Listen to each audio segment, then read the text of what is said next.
Thanks, everyone. Thanks for being here. We'll still wait for the others to come on in. But on behalf of the campus, I'd like to welcome everyone to the 39th edition of the Archives Public Lecture Series at NCBS. The Archives at NCBS, for those of you who don't know, is a public center for the history of contemporary biology in India.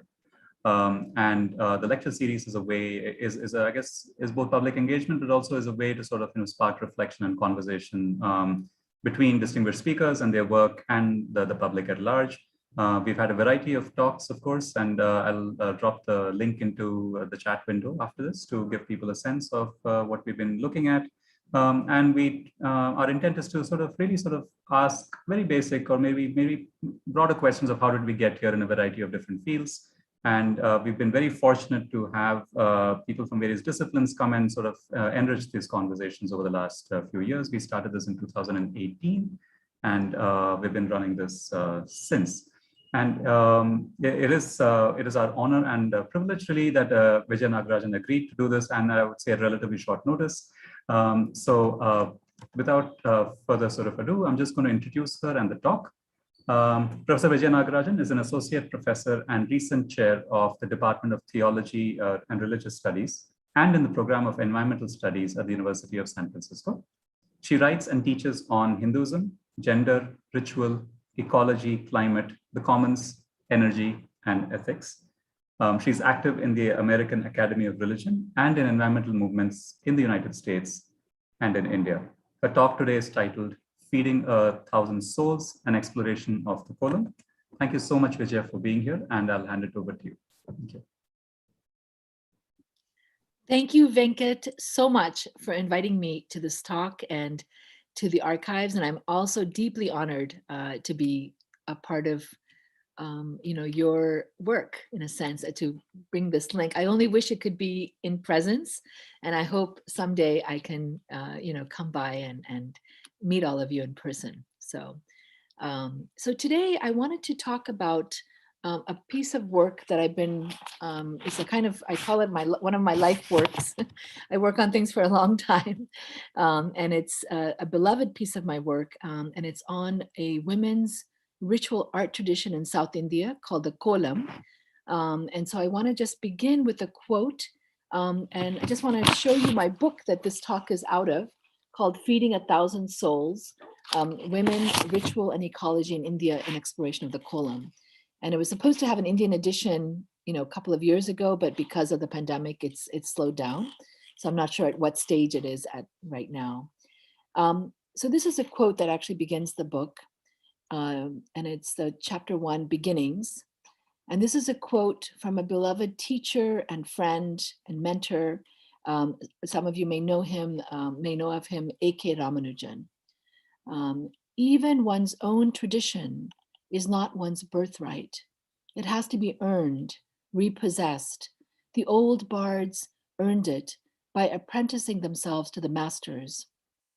One chooses and translates a part of one's past to make it present to oneself and maybe to others. One comes face to face with it, sometimes in faraway places, as I did. So this is a quote from Ramanujan from Poems Love and War in 1985. And he was someone who was also very encouraging to me of this Kolam work when I first started it in 1985, around the same time. And so this is something that the Kolam work, actually, just to give a little background, emerged out of my other work on the commons. So in 1984, my partner and I, we started a project with the inspiration of a philosopher named Ivan Illich called Recovery of the Commons. And so Recovery of the Commons project. So for about 35 plus years, we've been involved in trying to weave or create a canopy, in a sense, of bringing together various people in many different fields, a bit like you guys are doing in the archives in a way, and doing a whole series of public lectures and study groups to understand better the notion of the commons. Again, in the early 80s when we started, it was something that was more of an elusive word in environmental science. but we saw it as both a literal concept as well as a metaphorical concept. And so I only say that in this context because you're biological sciences partly, and I wanted to sort of kind of explain some of the root of this work on the Kolam. It comes out of that intellectual base. And the Kolam work wouldn't have happened without my work on the commons. So they're kind of integrated. And you'll see as I describe to you my own process, how it comes to be in that way. And the book, this work on the Kolam emerged from a footnote of Ivan Illich's one of his books, and he was a close friend and mentor also, from his H2O and the Waters of Forgetfulness. And I highly recommend that book. It's a gorgeous book. It's really the history of perception of water as sacred in the West. But he's got all kinds of stuff in it. It has history of toilets, history of waste, history of water fountains, history of the body, history of the perception of blood in the body and sewage in cities. And he makes all kinds of connections. It's a little book. It's almost like a pamphlet. And it was out of a talk that he did at the Dallas Institute of Humanities and Culture. And I heard him give that talk many times when I was beginning the work on the Kolam. And when he, we were down in Claremont for a few days at a conference together. And one evening at dinner, he said, Vijaya, can you say something about the Kolam? And I looked at him and I said, and this is embarrassing for me to admit now, this was in 1984.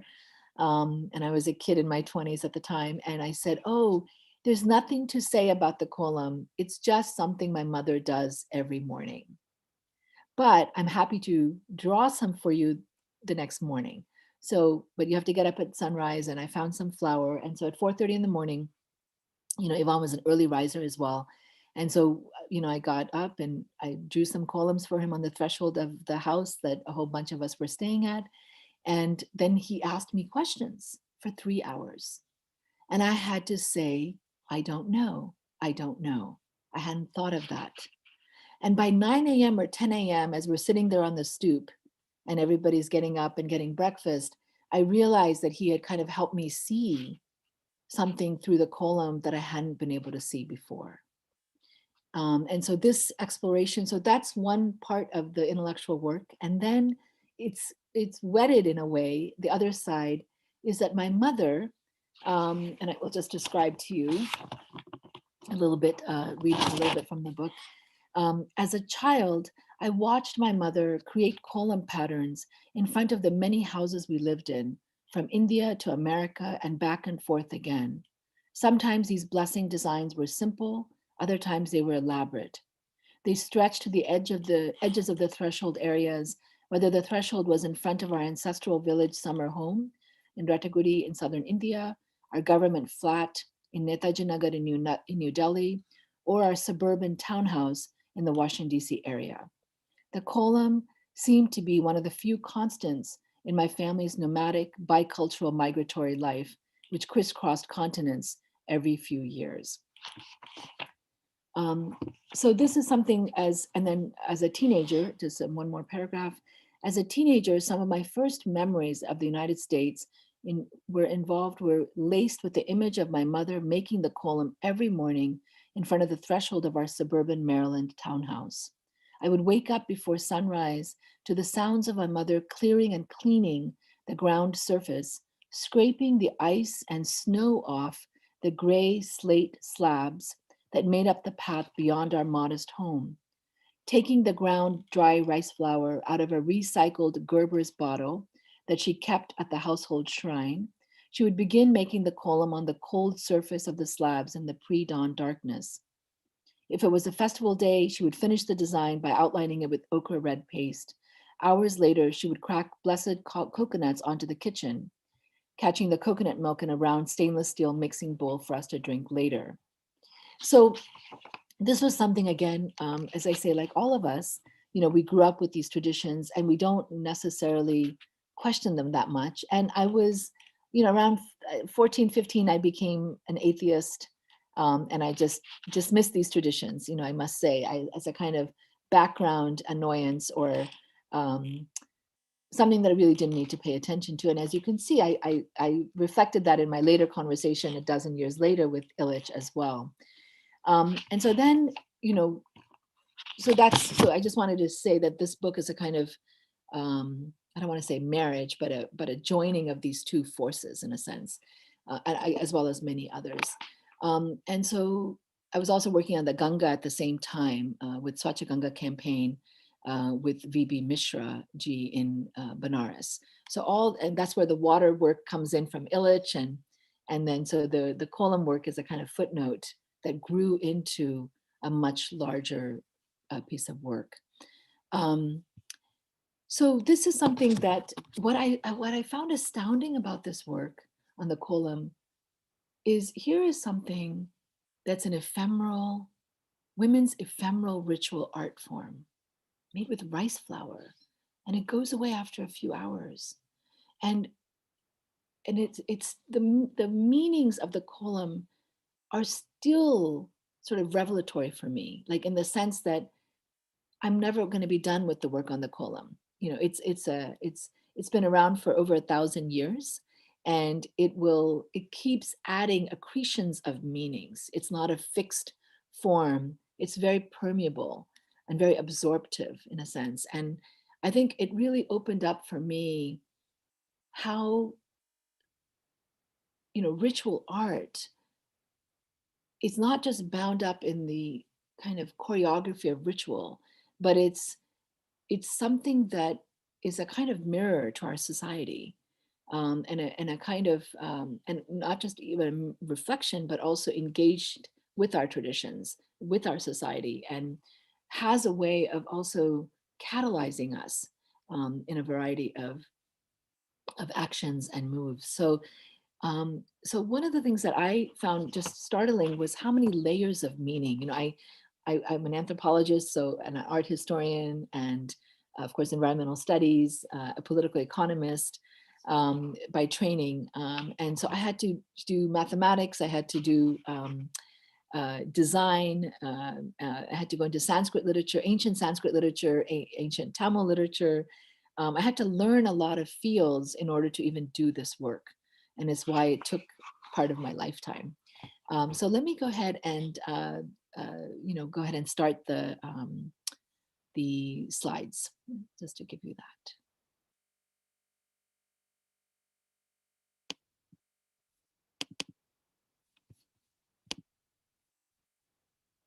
Okay, here we go. Oops. So the word Kolam is a Tamil word meaning beauty, form, play, disguise, and ritual design.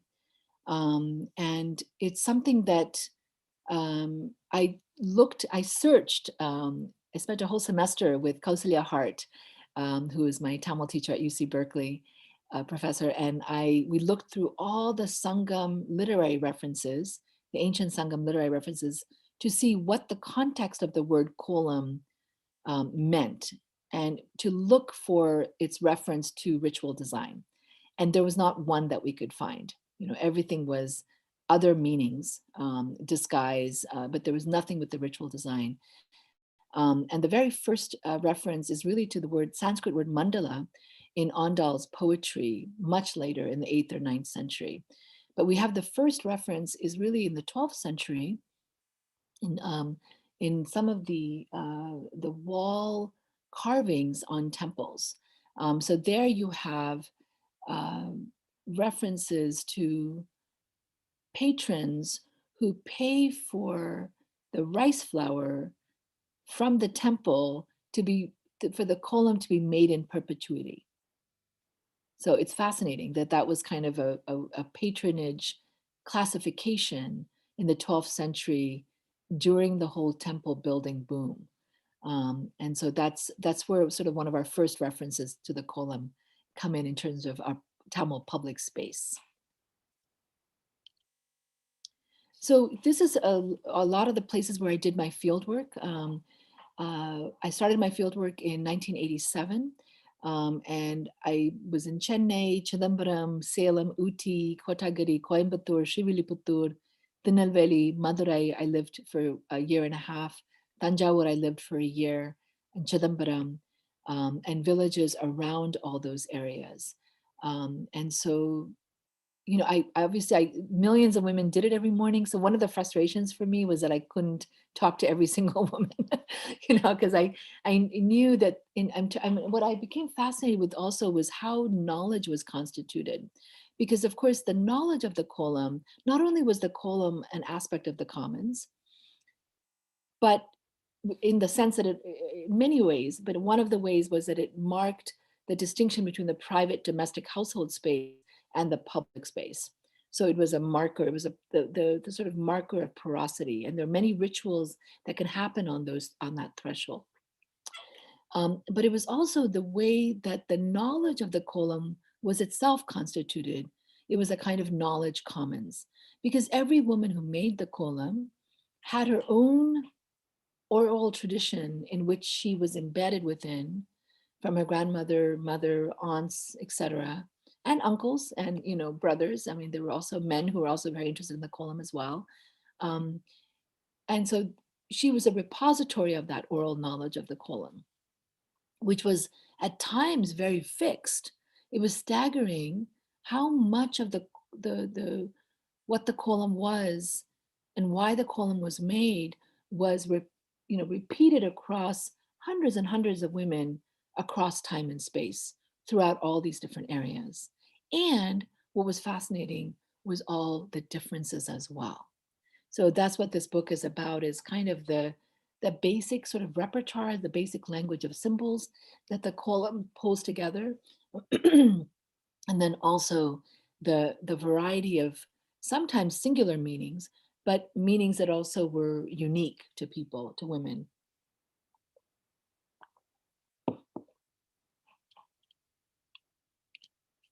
And then what's also important is, and originally when I started this project, I wanted to actually go all over India and do all the women's ritual art traditions, which of course was far too ambitious. So I did go and study the mandana for a few days with Komal Kotari.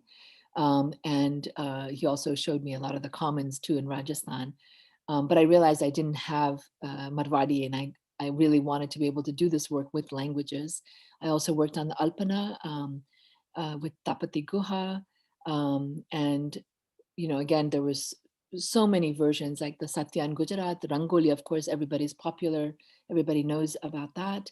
And the Mugu in Andhra Pradesh, etc. So I just allude to that because I think a lot of what I learned with the Kolam interviews can and may overlap with these other traditions. And if one imagines that most Hindu women do this kind of tradition at some point in the calendric year, we're really talking about a practice that involves hundreds of millions of women in the world, in terms of how this kind of practice is constituted and what kinds of layers of knowledge that it is embedded with. And then when you think about ephemeral art designs throughout the world, we can see that it has some grammatical, at a metaphorical sense, parallels between the sand paintings among the Navajo, the Sona ritual drawings in Angola, the sand mandalas in Tibet. Although those are done mostly by men, which is interesting. And then I found also one of my most kind of shocking discoveries for myself was that there was a tradition in Wales and in England that was called Kaum, Kaum, which again is linguistically the most similar to Kolam. That was a medieval tradition that still, there were photographs in folklore journals as late as the 1930s. So there's a tradition in the West of a bride being carried over the threshold, right? That tradition was based around a geometric design tradition that was created on the threshold of the house. So literally the bride was carried over that comb. So there's a folklorist that has done, a book on these, and it's remarkable how many parallels there are between the whys of the comb in Wales and England, an independent tradition, and say the kolam in South India. So something that Again, it's not unique to South India. It's not unique to India. It has patterns. It's not everywhere in the world, but there's parallel patterns all over the world. These are some visuals of some of the most dramatic kolams I saw. So these are not necessarily typical kolams. And many of you would know, of course, that the month of Margari is one of the heydays of the kolam making process. So mid-December to mid-January. So I went for 7 winters every winter and observed the tradition and interviewed women at 4 in the morning and also in the afternoon as well for follow-up interviews. And one of the category of kolams I became most fascinated was the pulli kolam, which is really a grid of dots laid down and with one continuous line through circling all the dots without crossing more than one time. And it turns out that these type of kolams are particularly fascinating for a whole slew of mathematicians and computer scientists throughout the world since the 1960s. And mathematicians in Madras as well. The Siromanis were incredible leaders and creators and innovators in terms of combining mathematics and the kolam. And a dear mentor and friend in Chennai, C.V. Sheshadri, who founded the Murugappa Chettiar Research Center in Tharamani, who I worked with on cow dung years before, Sheshadri insisted that I had to do the mathematics and the kolam in my book. My work wouldn't be complete. I resisted it for a long time. I said, I'm a humanities person. I left engineering a long time ago. I don't want to do this. But, Sheshadri said, you have to do this, Vijaya. So I was like, okay. So I eventually did it. But I have a sort of one chapter on ethnomathematics and sort of a kind of a summary review of some of the key pieces of work if people want to follow that. But there's a whole field, ethnomathematics, that has to do with anthropology of mathematics. Also, one of the seeds of this work was the Smithsonian in Washington, D.C. in June of '85 with my mother. This is my mother here.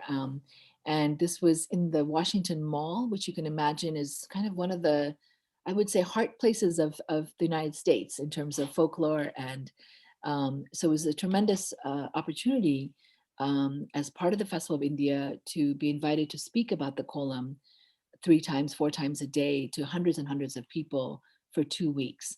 So that was something, again, I had to do research. When I started looking for work, there was very little written on it. So I interviewed the Tamil American women in the suburban Washington, D.C. area and my mother to get some information for these lectures. And as a feminist, I was very upset. I was like, how come there's no book on the kolam? There should be something, this is really important. And so this is when I first realized that the whys of the kolam and the hows of the kolam wasn't just of interest to me personally, but could be of interest to more people than beside myself.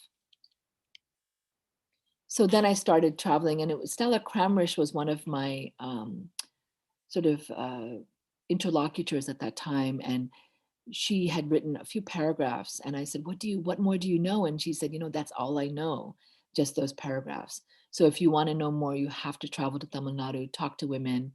And so I ended up having the topic before I started my PhD at Berkeley. And so it made sense for me to do that work as a part of that. Although there was a lot of resistance, I have to say, a lot of, faculty were like, you can't do your dissertation on the kolam, But there were a few people that George Hart, Alan Dundee, and of course Ramanujan as well, although he wasn't at Berkeley, but he was also another interlocutor. So this is in Tanjavur. And I just love this one because it's on a friend's balcony. So you can kind of see the view and you can see the variety too. It's really, one of the interesting things about the kolam is that it's based on women's desires and what their level of energy is for that day. So it's not something, it's not a fixed repertoire. It's a very fluid repertoire. And so it's really, you can see the energetics of the woman of the house based on the kolam. And so I think, and also one of the discoveries I had was that it's a revelation. It's like a reading of a street in a way, through the Kolam and the energetics of each household and the capacity of the household to give or to take. Um, and I have a chapter on that. And it's, if a beggar were to come and see, they could see that in like where the boy is standing, the little boy is standing, um, that woman of the house had enormous energy that day and capacity to draw a beautiful kolam, and that there's a higher chance of perhaps getting food from that household than the household that was very quick and rushed. And so there's a sense of kind of an emotional state of the household. What is the potentiality of ritual hospitality in that household? So it's a kind of mapping of hospitality through time and space. And that really fascinated me. I thought this is, what a great nonverbal and visual way of combining beauty and ethics in a way. That's what I feel like my book is really about. And again, this is during Pongal, so you can see the Pongal ritual happening as well. This is in Tanjavur, and you can just see, it's not done singularly, it's done by groups of women as well. And also you can see the spine of the older woman. And this is something that Chandralekha, a dancer friend in Chennai, who taught me a lot about the kolam as well. As a dancer, she used the kolam as a choreographer in her dances. But she really emphasized the spine, that how you can see how the fluidity of the spine. And my mother did it until she was 80 years old. She's 85 now, and she did it every morning until then. So you can see that it's like almost like a women's yoga, like a parallel yoga tradition, like the Surya Namaskaram. And it really, Chandra would argue that if you don't take care of your spine, the spine is your backbone. And even at a level of politics, if you don't have spine, how do you express your courage through the power of your spine? So she would always say, if you take care of your spine, then you can have the courage to act in the world in the way that you need to act. And so she thought that, the exercising the spine was very, very critical. And I think that's a beautiful way that you can see the flow of the spine in my friend Chitra's mother's body there. This is a lovely one. I love this one because this is one of the things that women taught me, was that they said that the kolam was a like revealing, in a sense, of the contours of a fabric of the universe of infinity. And so it's like an infinite fabric, an invisible fabric, and that the kolam was a way to catch the fold of that fabric for just that split minute or a few minutes that you can see, and you lay it down on the threshold of the house. And that fascinated me because it was like, it wasn't just the shape of the kolam in front of the house. That wasn't the limit of the view. It was more of a cosmological perception of that each direction of the kolam went for infinity. And so you just caught the fold of that infinite universe for that few minutes every morning, just to be able to see it, So that was beautiful. Several women said that to me. And of course, it also connected with some of the mathematicians who were also talking about infinity and the kolam as well, from their perspective. So it was very interesting where these fields of knowledge intersected and where they didn't. Again, this is also just showing the movement of the spine. This was an older woman. Of course, she seemed older to me at the time, in my 20s and 30s. Now she's probably not that old. But again, see how much her spine is fluid and able to bend. And again, just the casualness, soon after the bicycles and motorcycles go over it. So there's not a kind of, it's not seen as art. I mean, it is seen as art, but I remember there was one amazing teacher of mine in Madurai, and he was a Sanskrit scholar, and he he kept saying to me, you know, every time we talked, he said, Vijaya, make sure that people don't see it just as art. Because when this ritual gets reduced to art, then the ethics is lost and it's reduced to sort of one imagination as just pure beauty. But there's so much more to the kolam. And you have to make sure that people see that it doesn't get reduced into sort of the modern aesthetic sense. It's not just aesthetics. That's one layer. Of course, it is beautiful and it is brings beauty into the world, but that it has all these other layered meanings to it is what makes it ritual and makes it you know, not reductive to beauty. So I think that's an important element to it as well. And part of it is the lack of preciousness, I would say. That, you know, a few hours after it's created, it's not seen as a canvas that's fixed and has to be protected, right? And it's actually by the very act of stepping on the kolam, you're picking up the women's blessings for the day onto your feet, into your bodies, into the passing bodies. I love this one as well because this has a kind of it's a square kolam, a kata kolam, but at the same time it's has the sense of a flower or a lotus flower, and again a sense of infinity as well. So this is a kind of an interesting combination. It was unusual. This is a also a kata kolam, but it's an interesting. It's almost like a fold-out architectural view of temples. So you can see also architecture embedded within this tradition as well. And I love the small columns. They're called tone columns or companion columns. So the idea that even the column doesn't like to be alone, you know, by itself. It also wants companionship. This is again a typical scene of Pongal in a village and near Tirunelveli. And you can just see again the exuberance of the kolam, and again the casualness with which the kolam is treated. You know, tons of stuff on it, etc. I also fell in love with kolam competition, so I have a whole chapter on that as well.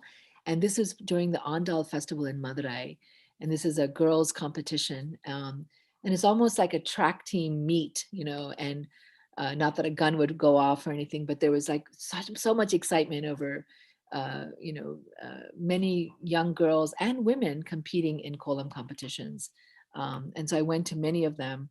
Only a few of them made it into my book, but I'm sure kolam makers are familiar with these, and they're just so much fun. They're really, and it's really interesting. There's always been a kind of competitive, a poti element in the kolam competitions within the village context, but then in the urban context, it really grew into something much larger. And of course, magazines and especially the month of Margari have huge competitions and big prizes as well. So. And then there was a kind of innovation of figurative columns, of actual drawings and pictures. And so again, this is a kind of projection of women's desires onto the threshold. And so you have, you know, all kinds of themes, you know, mother cow and a child, etc. And you have, you know, you could have saints, you could have Mickey Mouse. You could have, you know, all kinds of different figurative designs. So here's a Swiss girl with snowshoes. And I think about, you know, the heat of Tamil Nadu and even in the winter and the desire for snow and the desire for cold in the heat. So, and then I also fell in love with these temple elephant mahouts. I became interested in sort of the whole aspect of ritual design beyond the kolam. Where are other places where these kind of ritual designs are taking place? And so I hung out with these temple mahouts in Tanjavur. Every winter I would go and see them and watch the elephant being bathed. And it was still tied up into a chain, but there was a long chain in the Anakat Canal. And so the elephant would play for half an hour, and then the mahouts would take river stones and really massage the body of the elephant. And it was an amazing process to see them climbing all over the elephant, half in the river, you know, half not. And you can see the elephant laying on its side and really enjoying the river stone massage. And so that was really something to see, just in terms of and then the beautiful designs that the men drew, just like the namam of a typical human, but also on the elephant itself. And this was from the big Brihadiswara Kovil in Tanjavur. And then, this is in the Mylapore temple. And here's a bunch of crows. There's been rice that's been put in. So there's a lot of parallel traditions to the Kolam.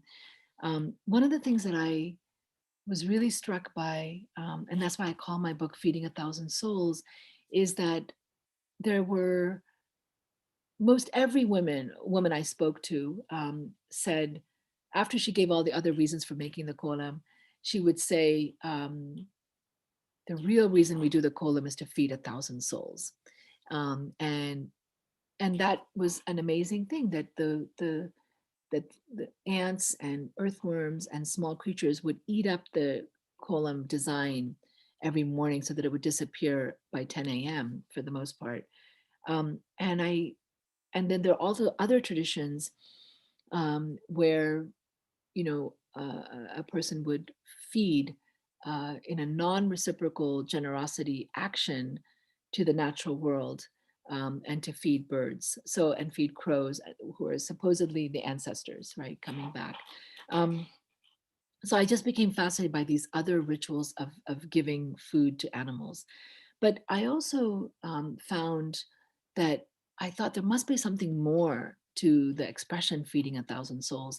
And it took me a while to figure it out. That's what this has been. It's been like every chapter is kind of a puzzle of something that the women said, and then me trying to figure out theoretically how to, where does it belong? How does one understand something from the oral knowledge, and how does one situate it in context and in history, etc. And what I found was a footnote, and footnotes have always changed my life, I say. And so this footnote, and I found a footnote in an ancient Sanskrit in the Dharma Shastras, and in a translation. And the idea, I was startling to realize that, supposedly, a Hindu household had to feed 1,000 souls every day. Why? Because the act of building a house was considered to be such an egregious act, such a sinful act, that no matter how much good karma you did throughout your life, it didn't make up for the sin of building a house. Why was that? I found that when you build a house, you have to evacuate and make homeless all the creatures and all the species that lived in that space. And so you've made this huge homelessness, right? And so the least you can do is at least feed 1,000 souls every morning to make up for that sin. And I just, part of this work, I should also say, one of the origin stories of this Kolam work for me was, I had a chance soon after college in the early 80s, was to work with Native American artists. And in that work, when I was studying that and working on that research at Oklahoma and Santa Fe and in Arizona, it made me more able to see ritual art within Hinduism. So it sort of became more visible to me in a sense. I could begin to see that of its existence, which I couldn't do before. And so I guess for me, that sensitivity of our own tradition to our awareness of our impact on the natural world really deeply moved me. Because I've been an environmentalist since I was 12 years old, since 1973. And so it really, I just thought, wow, I had no idea that we could have in our traditions that level of sensitivity to space. That when you're building your house, you're kicking out all these other animals. And so I thought, in a way, it's the sensitive, excuse me. It's a sensitivity that we need to cultivate in order to deal with the situation that we're in now. We're so far from that kind of awareness of ourself and how we're embedded within society. So I think that's what one of the ways that the Kolam work for me connected unexpectedly with my commons work, and with my other projects and other work. Um, I also wanted to say, one of the things, of course, that every woman talked about, most women talked about, was the idea of Bhudevi and the earth goddess, and that every time you're making the kolam, you're asking for forgiveness for all the future acts of harm that you're going to do to Bhudevi throughout the day. But I also think, I also take a kind of critical look at this as well, because we can't automatically assume that just because there is this allegiance or recognition of Bhudevi, that one's actions necessarily change. And so that was also interesting to me, because when you're staying in a village, or you're often everything, I mean, I was told, like, even like with menstrual pads, oh, just throw it over to the public space, you know. And it was like shocking. I was like, wait, where's the trash can? Not that a trash can is doing the same thing. So it's just a displaced avenue of dumping into the ocean. So it's not like the trash can does anything better. It just makes us even more removed from our site. It doesn't mean that we deal with it very properly. So, but I was really shocked that the Kolam, the area that the Kolam was layered in, was cleaned, right? Because it was kind of this incursion of the household domestic space into the commons.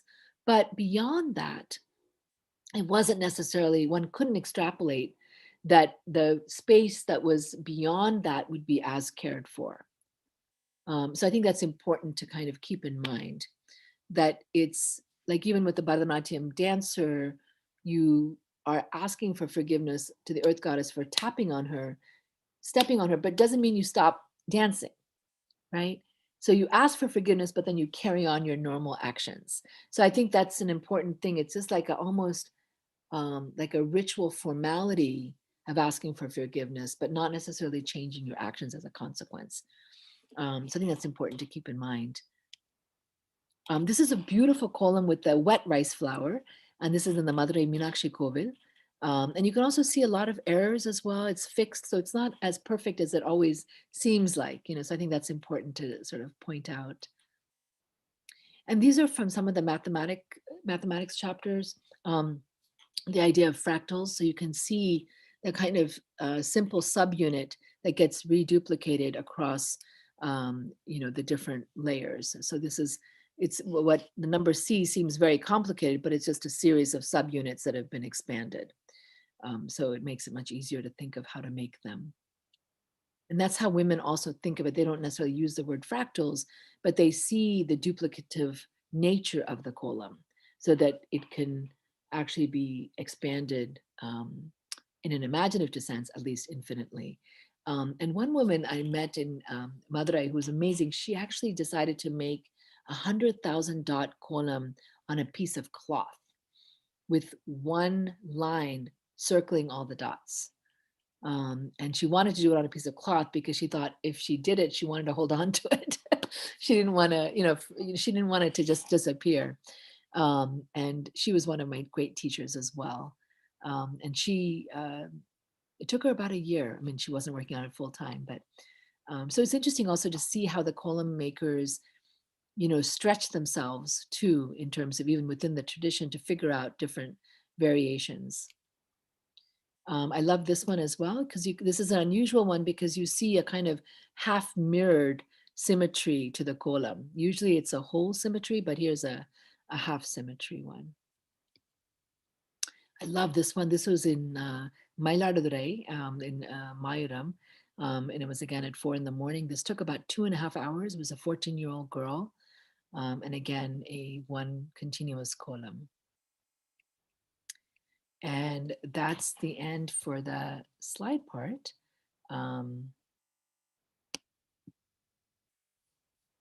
Yeah, I'm happy to be open to questions. Thanks so much, Thank Vijaya. you for your Thank you so attention. much. This is fantastic. It's very poetic. There are a few questions that have come up, but just to sort of, I would encourage everyone to just start popping the questions into the Q&A or into the YouTube channel, wherever you're placed. I'll go into those. But there's one thing that I wanted to bring up because you'd mentioned these a few times, and there's this question of the ritual and the routine. Somewhere in between, you'd mentioned, someone telling you don't reduce the Kolam to beauty, to think of it as something. And I was wondering if you could speak to that in a broader sense about, how does one think of routines and rituals. I mean, there are ways in which the individuals perceive them, and then there's someone who comes and looks at it and sees the different angles that are sort of embedded in it. Because one angle, of course, is that it's work, that there's a daily aspect of just keeping at it. And I was wondering if you could, maybe share a little bit of, is that something that you've talked to the people that you met? How did they think? I mean, was work a perspective through which they saw it, or not? It's a beautiful question. Because we think of ritual normally as work, right?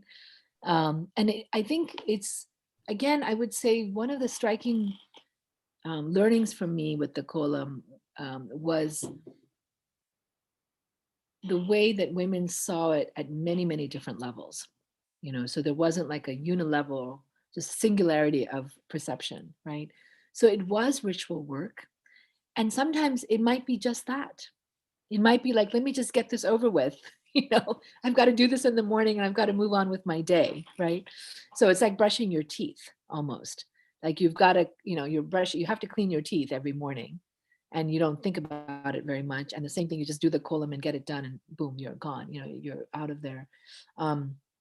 But it really depends on the mood of the woman of the house, like, or the girl of the house, or it's like how much time does she have, right? And so it depends on that. Like if she's moved to draw an elaborate Kolam, even if it's not the month of Marguerite, she may be up for that.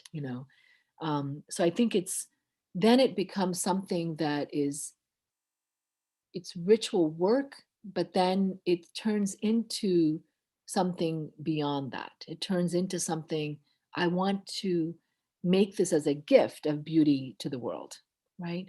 I mean, it's like anything we do, like even I would say, cooking dinner, every night is a ritual, right? But then there are times when you break out of that, it's a ritual envelope that you're embedded within.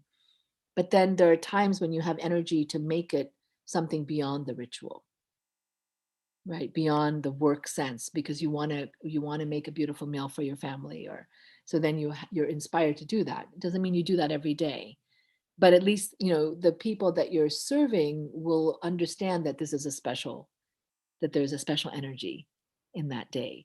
But it's not required that you have to have that special energy every day, because that would be impossible, right, to do.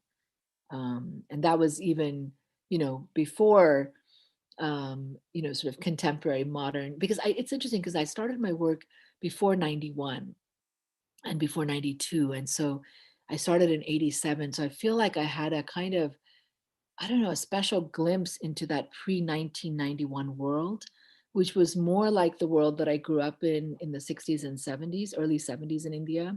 And then of course, I was also doing my work from 91 to almost 2008. So then I saw the shift in 91, once the opening happened, and it was um, even in obscure, very distant villages,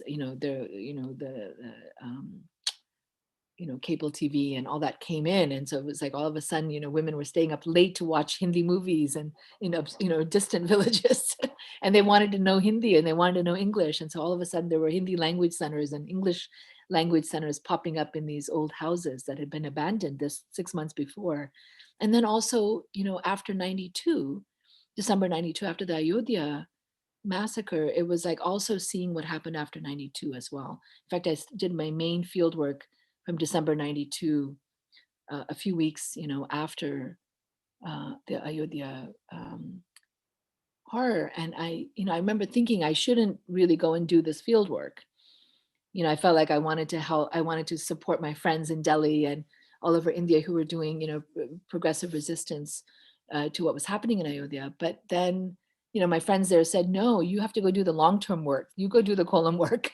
That's going to be as useful for us in the long term as what we're doing now. So they pushed me out of and pushed me on to Tamil Nadu, which I was very reluctant to go and do because the Kolam work didn't seem as relevant at the time. So I think that's a, the ritual work is a really interesting question. I think it really, and then I think also even in terms of the more we are in, contemporary life, I think there's also, even with the pandemic, I think there's renewed interest in the Kolam. There's in the it's sort of the kind of weird emptiness of time that we're all dealing with. The Kolam also has been a kind of, a giver of energy, I think, at this time.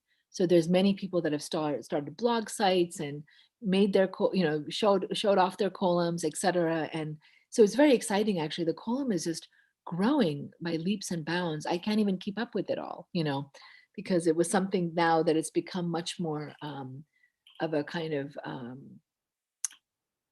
I would say also, but there's more of an emphasis on beauty, I would say, that the ritual aspect of it is kind of perhaps getting lost. And that's part of the reason I called it Feeding 1,000 Souls, because I wanted to remind people that the rice flour itself was very critical. That making something out of stone ground flour or not stone, but stone flour, and is not the same. You can't feed 1,000 souls every day, with stone flour. So it's actually poison, right? So in a way, I would say whatever shifts are happening in the Kolam is reflective of the shifts that are happening in these generations of social change as well. Thank you. There are a couple of people who wanted to ask questions, but just before I go in, maybe I'll have them first and then I'll jump into another question. Meenakshi, I noticed you had a question in the chat. If you're able to just unmute yourself and ask, that'll be great. Yeah, thank you. Thanks for the lovely talk, Professor Vijay. I really enjoyed it. I was pleasantly surprised that you mentioned about the ceremony couple, Rani and gift ceremony professors, and their work on the mathematics of Kolam. And you also briefly mentioned about Professor Seshadri.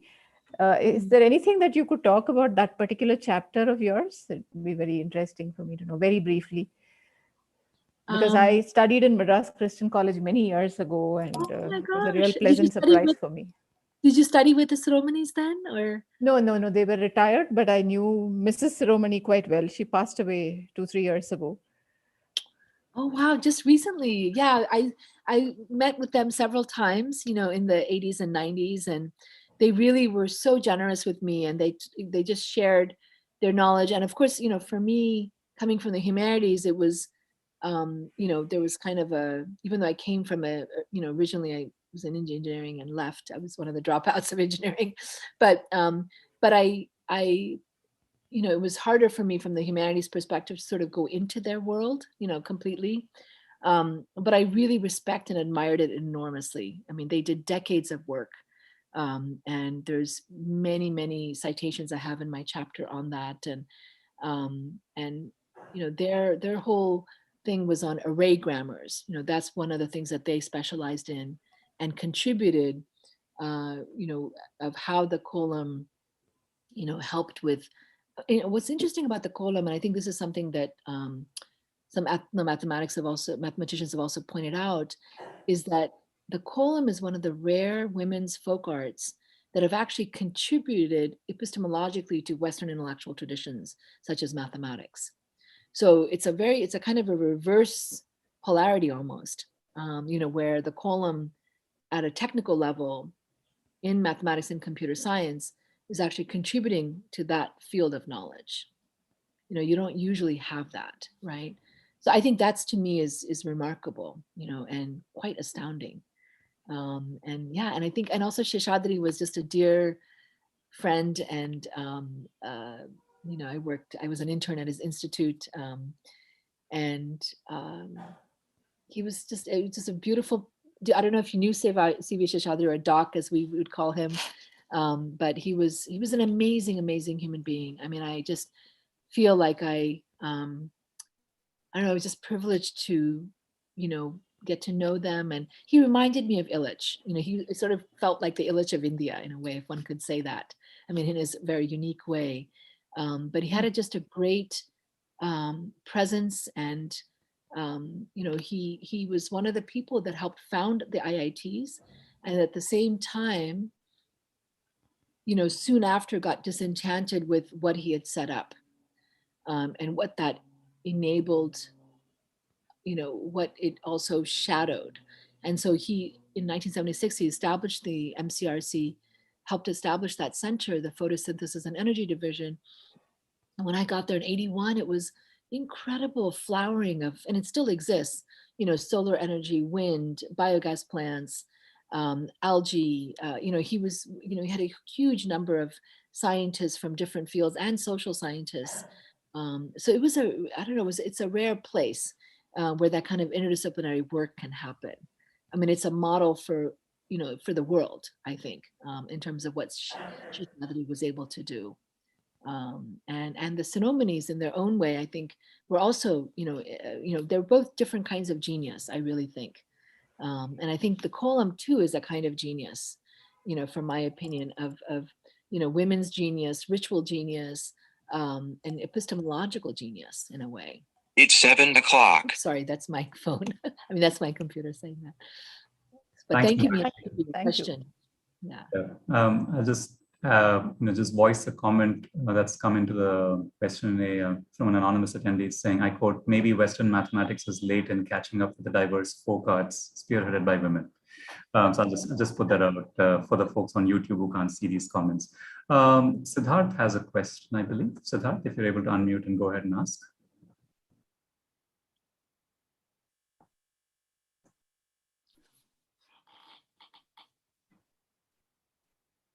Okay, I'm not sure if that's working out. I'll pick a couple of other questions that have come in the chat. So I'll try and combine a couple of them, Vijaya, for you. So this one came in on YouTube from MD Madhusudan, who said, lovely talk. Thank you. And could you comment on the variance of the Kolam based on, say, geography or caste? And of course, your geography was, you know, your fieldwork was specific to a particular state. So if you could just comment on variance. And there's another question, maybe that's, you could, you know, basically these are questions around the Kolam itself. Tara had asked a question about the material, and you alluded to it towards the end of your talk. And there's another anonymous person who asked about whether Kolam designs have evolved over time. So I just feel like maybe these questions can be sort of bunched together in a response, if you think that would be possible. So thinking about design, variance, material, and, you know, along different parameters of geography, caste. Yeah, sure. That's thank you for your questions. Yes, I think in terms of geography, even within Tamil Nadu, there's huge variation. So there's, you know, for example, the one that specifically comes to mind is the Srivilliputturu kolams that are like almost like trapezoidal. They're curved shapes of squares. So that's something that, you know, is interesting. Like even if you see it, you might see it in a threshold in Chennai, and you, oh, that family is from Srivilliputturu, you know, you would know. So there's regional variations. I think a lot more work can be done on that. In fact, I feel like I just touched on it, but I think it would be amazing to have more knowledge on that, because that's also, you know, I don't want to say disappearing, but many of I see them as kind of rivers of designs. And these rivers of designs are, you know, braiding together and influencing each other, as they should. And so it's something that the individuation or the regionalization will disappear, I predict, in a few years, if not already. And certainly there are caste divisions there, or there were. I wouldn't say there was as much anymore. Like the Katta kolams were generally considered to be, you know, performed by Brahmin women, and the Pulli kolams were generally done by, you know, by non-Brahmin women. But that's distinction doesn't hold anymore. I'd say that was like 30, 40 years ago, but not so much anymore. I think also you have, their Kolams are not, I would say, just Hindu as well. I think that's very important. And I don't think I said that. I sort of layer that in my book. But, Christians also make the Kolam. So you see it at Christmas. You see, and similar kinds of, again, reasons for making the Kolam, but in a Christian context. And then also, I found, several Muslim boys and teenagers who fell in love with the Kolam as an art form and was mastering the art of the Kolam. So it's something that I think, and this was, decades ago. So I think it's something that really crosses over multiple religious traditions, even though it's primarily comes out of the Hindu tradition. But you also think of, henna, you think of all these other ritual art traditions as well that are kind of, they're in conversation with each other, or even designs on a sari, for example. You have like the pulli, the sungri sari in Madurai, which really comes from Saurashtra, textile wise, but you can see the sort of foundation of pullis or dots across different art aesthetic traditions and different ritual traditions as well. So I'd say geography, caste, and the material too, like what does it go on? Is it on the threshold or is it on a sari, etc. So I think there's again much more work to be done on all those layers. I feel like, I could have written 12 books on the Kolam. I just don't have that many lifetimes.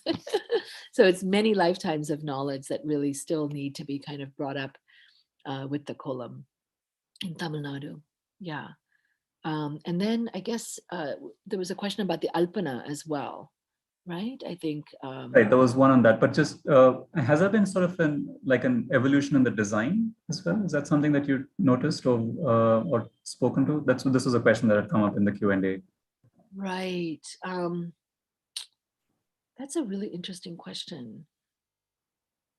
I think that it's, one of the obvious ways is that like there's a kind of Rangoliization of the Kolam, in the sense that, in the traditional context decades ago, it was more usually white and then red if it was a special occasion. And then there was also color, but they were coming from plants, right? So whatever, like you could do turmeric or whatever different colors you could get out of plants. But then, just as this is what women told me, just as the salwar kameez was displacing the davani, the half sari in Tamil Nadu, so too was a rangoli displacing the Kolam. So rangoli, rang means color, of course. So there was a whole color explosion of the Kolam. And the color Kolam, the Rangoliization of the Kolam affected it insofar as the Pulli Kolams became more eclipsed by the figurative Kolams and more artistic, aesthetic, sort of Western aesthetic sense of the Kolam, or drawing sense of the Kolam. But now I think the Pulli Kolam has also come back. There's an awareness of its beauty and its power and its complexity, especially in terms of mathematics. So I think there's more of an intrigue and interest also in so it's something that's not fixed, it keeps growing, right? In terms of, I wouldn't say there's like a singular evolutionary pattern. There's multiple evolutionary patterns going on at the same time, depending on where you are in time and space. Thank you. No, that's great. Yeah. I think Siddharth has been able to unmute. Siddharth, will you give it a shot? Hi, Venkat. I think that's a different Siddharth who's asked a question, so I don't think it's me. Oh, I saw a hand raised against your name. I'm sorry. Okay, never mind. Okay.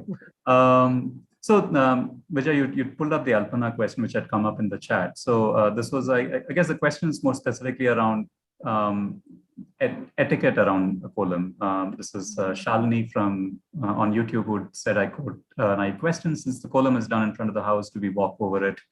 In Eastern India, it's ill-mannered to step on the Alpana directly. We used to jump through the space between the patterns. This is a question from YouTube. But as you answer that, I was wondering if you could sort of extend this and maybe talk a little bit more about the idea of the commons that you started off your conversation with, about where the Kolam is situated. How is a little bit more about what is the aspect of reclaiming the commons in the Kolam that you see here, and what are the boundaries of the commons? Once the Kolam is there, whose commons is there, and what can one do with that space? Yeah, no, it's a beautiful question. I think, for me,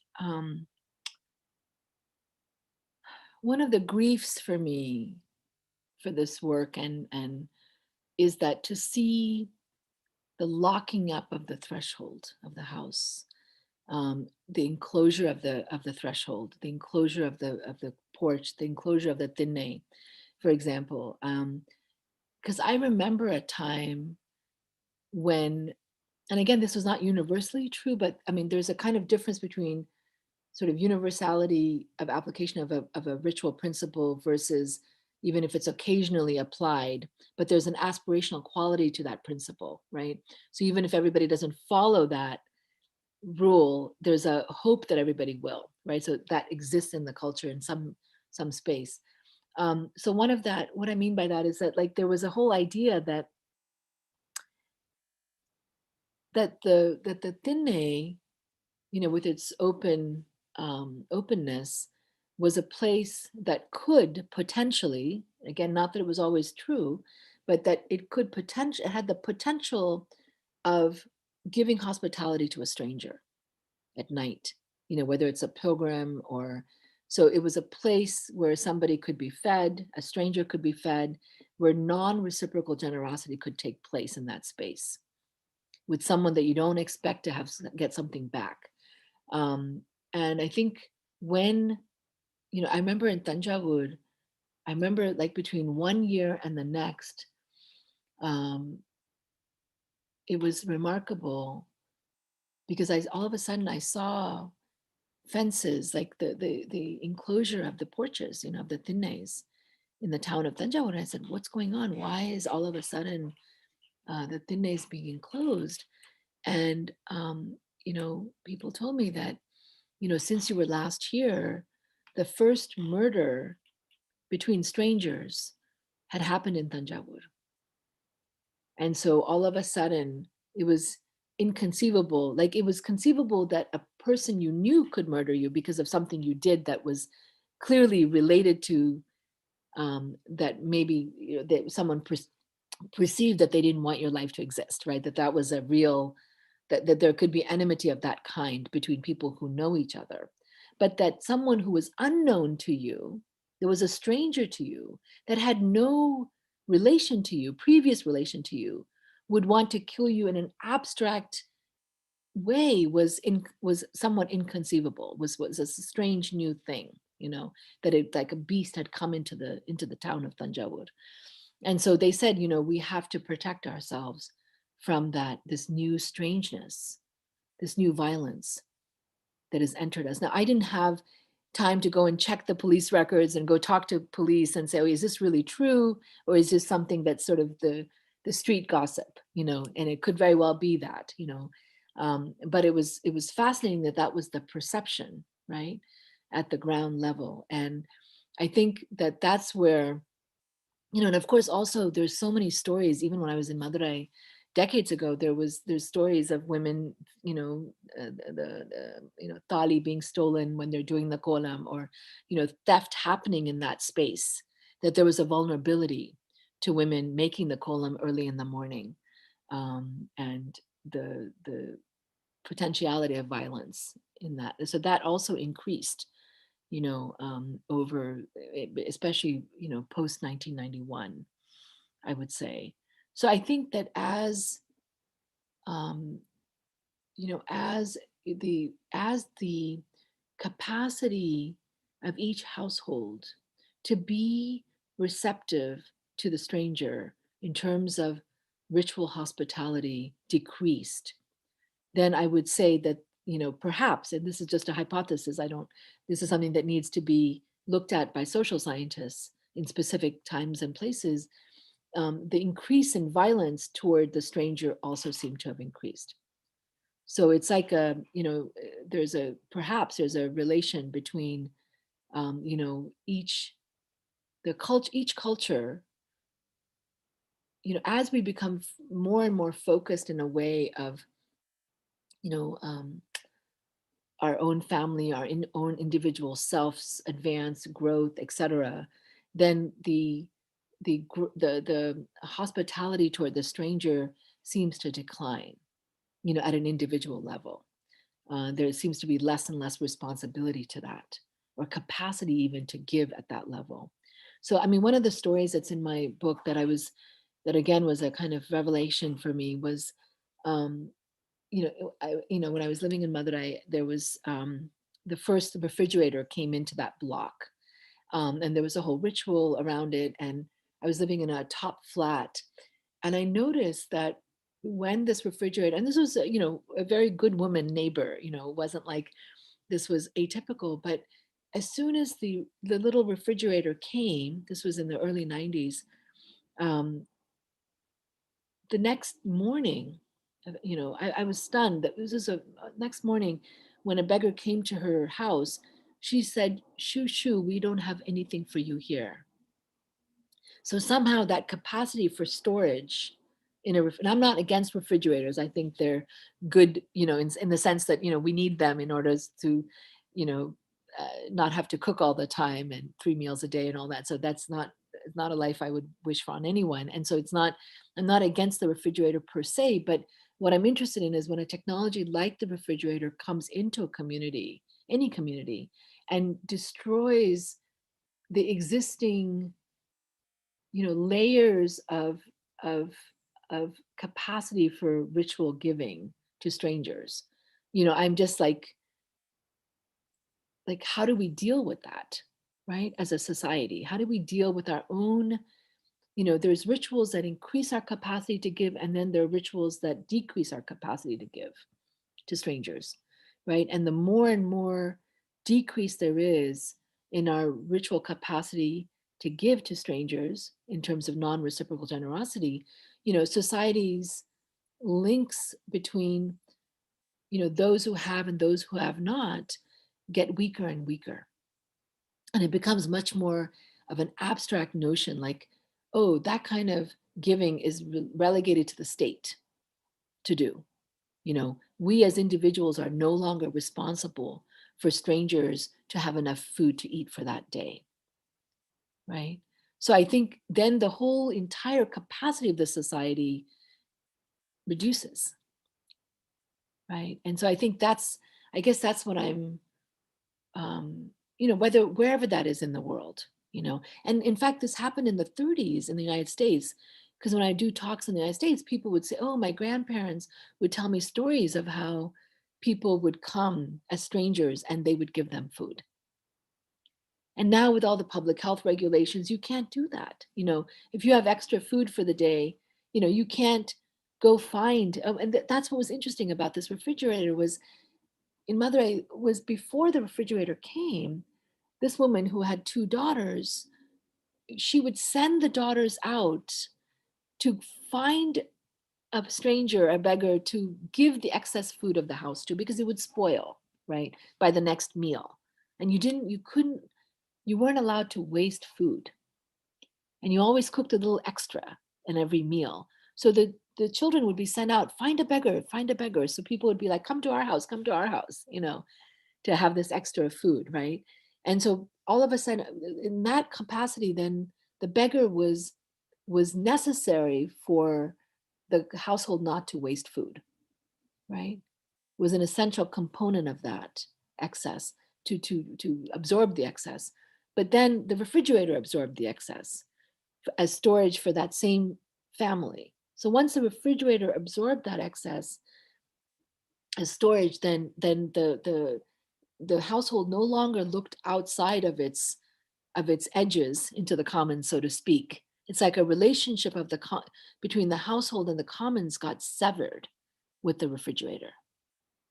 And this happens all over the world. It happened in the United States in the 30s and 40s, and it happened, in Madurai that I witnessed in the 90s, early 90s. So I guess I'm really, I think we have, whether it's Facebook or social media or WhatsApp, we don't do enough research. I think there should be an anthropologist, at least 1 or 2, and sociologists and humanists on every tech team, every tech innovation team, because I think we need to be able to imagine, even using our, fiction in a way, our literary imagination, our anthropological imagination, our sociological imagination, to be able to map out a bit, at least, the potential impact of any technology. And because otherwise we're dealing with it downriver, it's just like, in a sense, like Rachel Carson's, Silent Spring, in terms of the DDT. Like, we just see the positive valencies of it, and we realize the negative valencies of an intervention decades later, or much too late. Once it's become absorbed into the social body, then all of a sudden what are we going to do now? How do we change it? How do we transform it? But the grammar has already entered our bodies, right, and our minds and our spirits, and it's much harder to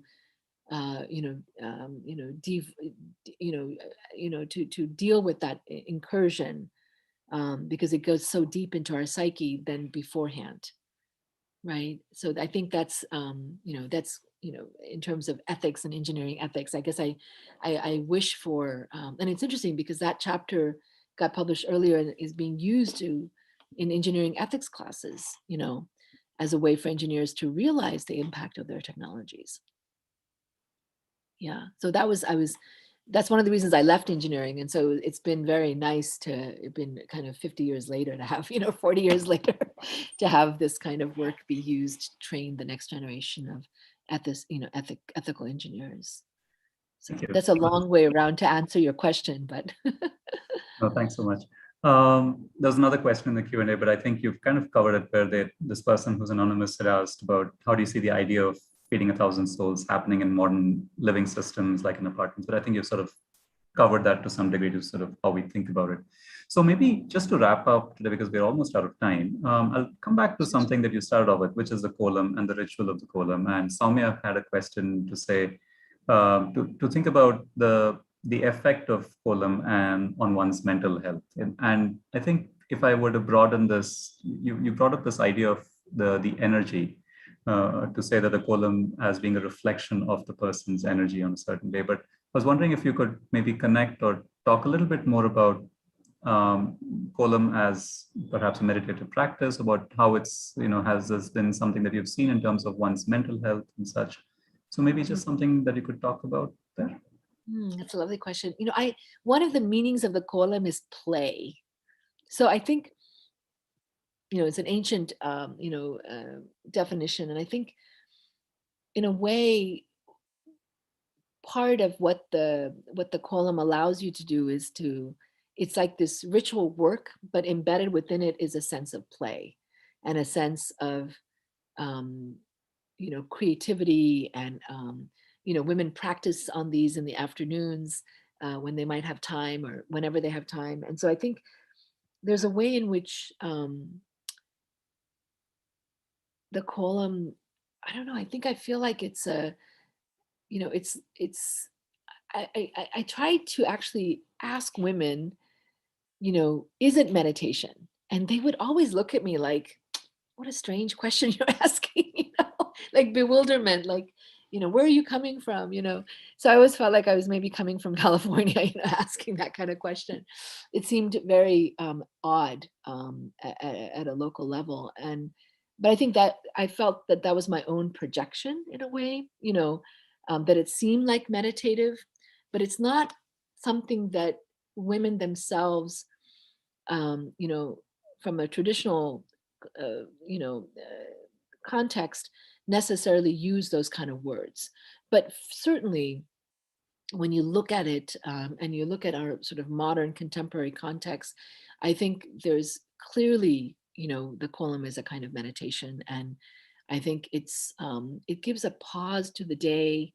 I think there's something also about, doing it early in the morning. There's something about standing at the tip of sunrise and looking out into the world and feeling its freshness, and this new day beginning, and kind of feeling the wind, at your back, and just taking that time to pause at the beginning of that day, as you're doing the Kolam, and just standing in the, standing in the light, standing in the air, feeling and hearing the animals around you, there's no doubt to me that it's a kind of, in a way, kind of an ecological meditation. It can be, it can be a time of, just as if you're doing a Surya Namaskaram outside, this is like, the Kolam is a different kind of Surya Namaskaram, I would say. Yeah, definitely. Yeah. Thank you for the question. Thanks, Soumya. Thanks for asking that question. There are a few more coming in, but I think we'll just, in the interest of time, we should wrap it up. I do want to thank you, Vijaya, for sort of really pulling in so many different sort of ways of thinking about a ritual, about art, about ethics, and really the idea of the commons, which I was quite taken by, especially as on a completely different note, as we start to think of the archive itself in every sense of the word as being part of the commons, to sort of to position the archives in the commons, and as it were. So it's nice to sort of see these different versions, and I'll definitely be looking up Illich's work as we go forward, and something that's perhaps we should even have a seminar around it in the archives. I'd be happy to assist in any way. Yeah, that'd be fantastic. So thank you so much on behalf of the campus. We're very grateful for your presence here, and of course, for waking up so early in the morning in your time zone to do so. We'll wrap up today. For those of you who are still around, I do hope you come back next month, the middle of August, for our next public lecture, which we will talk about and add details about in about a few weeks from today. But for now, that's about it. We'll sign out. Thank you so much.